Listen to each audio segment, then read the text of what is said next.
오늘 읽은 본문은 13절에 그러므로라는 접속사로 시작합니다. 이 그러므로라는 접속사는 앞에 있는 내용을 받는 그러한 접속사인데요. 앞에 있는 내용이 무엇인가 하면 1장 전반부에서 베드로가 이 구원의 하나님을 찬양하면서 예수 그리스도를 믿음으로 말미암아 성도들이 받게 된 이 큰 구원의 은혜에 관하여서 강조했습니다.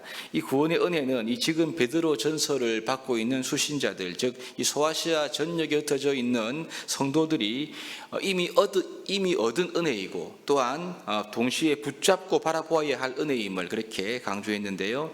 이 내용을 지금 그러므로라는 접속사로 받고 난 뒤에 오늘 본문의 베드로는 성도들의 행실이 어떠해야 하는가에 대해서 기록을 하고 있습니다. 그러므로 오늘 읽은 본문의 내용은 구원받은 성도들은 어떻게 살아가야 하는가에 대한 베드로의 겉면으로 이 말씀을 볼 수가 있겠습니다.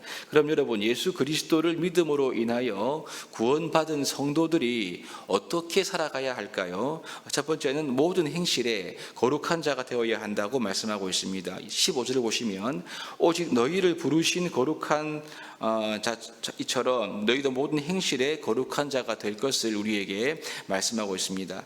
거룩한 행실에 대한 기준이 나오고 있죠. 첫 번째는 너희를 부르신 거룩한 이처럼, 그렇게 이 말은 하나님처럼 거룩하게 되어야 한다는 것을 말하고 있고요. 두 번째로 거룩의 범위가 나옵니다. 모든 행실에 거룩해야 한다라고 이렇게 베드로가 말씀하고 있습니다. 그러면서 레위기 말씀을 인용하죠. 하나님께서 거룩하심 같이 너희도 거룩해야 할 것을 이렇게 한 번 더 이야기하고 있습니다. 베드로는 이렇게 구원받은 성도들이 모든 행실에서, 삶의 모든 행위에서 거룩한 삶을 살아가야 할 것이라고 강조해서 말하고 있습니다. 여러분, 이 성도니까 모든 행실에 거룩해라, 이 말은요 이렇게 들을 수도 있습니다. 당신 성도인데 왜 거룩하게 살지 않아? 이런 느낌으로도 들릴 수 있는 것 같아요. 이렇게 들리기 시작하면 이 말씀은 굉장히 우리에게 부담스러운 말씀이 될 수 있습니다. 하지만 여러분, 사도 베드로의 말씀을 자세히 보면 성도니까 거룩해야지 왜 안 거룩한 거야 이렇게 말하는 것이 아니고 어떤 당위성으로 말하는 것은 분명히 아님을 발견할 수가 있습니다. 우리를, 즉 너희를 부르신 거룩한 이처럼 너희가 거룩해야 되기 때문에 성도들의 거룩한 행실은 결국 우리를 부르신 분, 즉 하나님 때문에 가능하다는 이런 의미가 여기에 숨어 있다라고 보여집니다. 여러분, 그렇습니다. 우리 성도들은 거룩하게 되기 위해서 행동하는 것이 아니죠. 왜냐하면 이미 거룩한 자로서 행동하기 때문에 그렇습니다. 회사에서 사장이 이제 사원에게 직무를 맡길 때 어떻습니까? 그 직무를 해낼 수 있는 사람에게 그 일을 보통 맡기는 것을 보게 됩니다. 나라에서도 특정한 사람에게 관직을 맡길 때 그 관직을 능히 감당할 수 있다고 검증된 사람에게 그것을 맡기지 않습니까? 마찬가지입니다. 하나님께서 우리에게 모든 행실에서 거룩하라 했을 때 이것은요 이미 거룩하게 살 수 있는 은혜를 우리에게 주셨기 때문에 이렇게 말씀하신다, 이런 말씀을 우리가 이해할 수가 있는 거죠. 먼저 은혜를 주셨기 때문에 우리로 하여금 거룩한 삶을 살라고 말하기 때문에 어떤 당위성으로 말하고 있는 것은 아니라는 것입니다. 그럼 여러분, 어떤 은혜를 주셨습니까? 이것이 17절부터 21절까지 기록되어 있는데요, 한마디로 말한다면 이렇습니다. 18절에 거룩한 행실과 대조가 되는 것이 나오죠. 이것이 조상이 물려준 헛된 행실입니다. 이 헛된 행실로부터 대속함을 얻었는데 이것은 금이나 은이 아니라 19절에 오직 흠 없고 점 없는 어린 양 같은 그리스도의 보배로운 피로 인해서 너희가 헛된 행실로부터 대속함을 입었다라고 이렇게 말씀을 하고 있습니다. 그리스도인들의 거룩한 삶은 자신의 노력에서 오는 것인가? 그것이 아니라는 말인 거죠.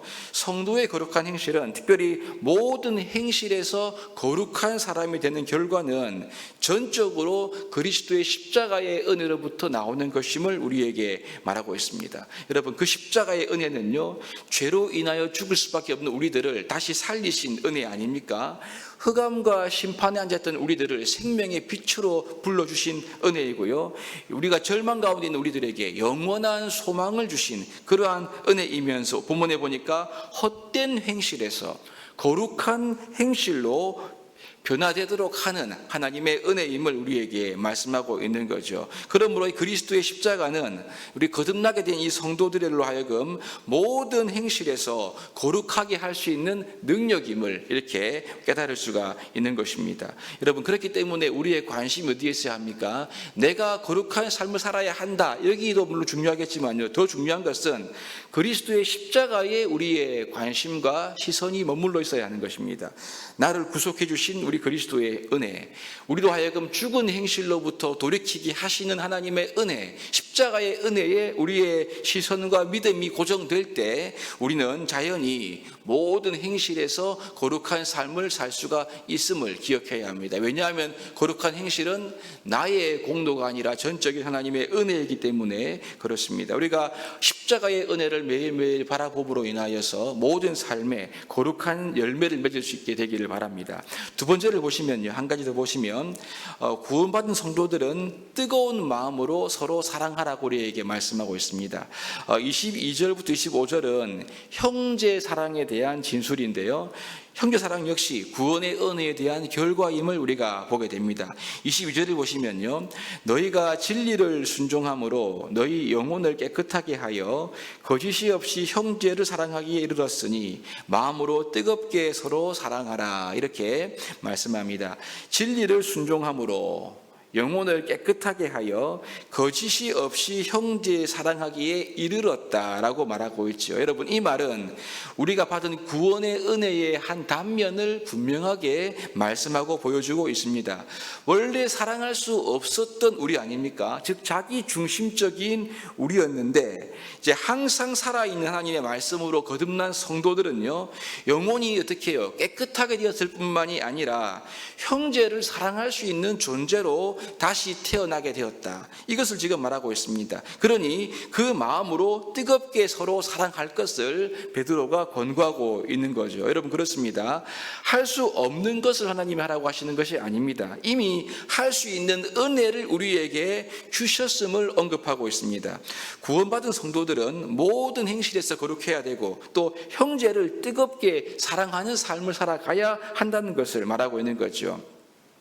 저는 이 말씀을 묵상하면서 우리가 믿는 이 복음, 우리가 믿는 예수 그리스도의 십자가의 은혜를 우리가 사실 단지 죄 용서받고 천국 간다, 여기에만 국한시켜 이해하는 경우가 많은 것 같습니다. 그런데 여러분, 그렇지 않습니다. 물론 우리가 죄 용서를 받고 하나님 자녀가 되는 것은 다른 것과 비교할 수 없는 큰 은혜인 것은 분명합니다. 그런데 여러분, 복음은요, 성도들의 삶의 행실을 바꿀 수 있는 훨씬 더 많은 능력을 포함하고 있음을 오늘 본문이 우리에게 알려주고 있습니다. 왜냐하면 예수 그리스도의 십자가 복음은 죽은 행실에서 우리를 대속했기 때문에 그렇습니다. 그래서 모든 행실에서 거룩하게 될 수 있는 은혜가 예수 그리스도의 십자가에 담겨 있음을 베드로가 역설하고 있는 거죠. 나아가 십자가의 복음은 믿는 자로 하여금 우리의 영혼을 깨끗하게 할 뿐만 아니라 형제를 사랑하는 존재로 우리를 변화시키는 근원적인 능력임을 오늘 본문은 우리에게 말씀하고 있습니다.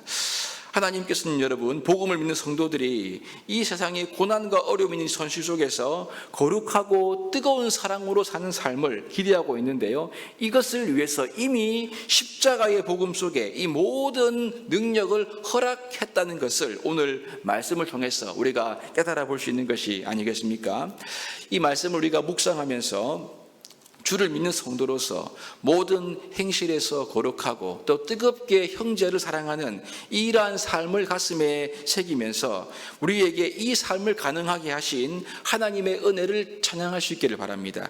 예수 그리스도의 십자가의 복음 안에 이 은혜를 이미 허락하셨음을 깨닫고 우리가 죽은 행실에서 돌이키도록 하신 하나님의 은혜 뿐만 아니라 자기 중심성에서 형제를 뜨겁게 사랑할 수 있도록 우리의 마음과 영혼을 변화시킨 이 십자가의 은혜를 마음에 믿고 묵상함으로 우리가 우리의 삶 속에서 더욱 거룩하고 사랑하는 열매를 많이 맺어가는 그러한 삶으로 나가야 할 것입니다. 이런 은혜를 오늘 기도하는 시간 가운데 더 풍성히 누릴 수 있게 되기를 주님의 이름으로 축복합니다.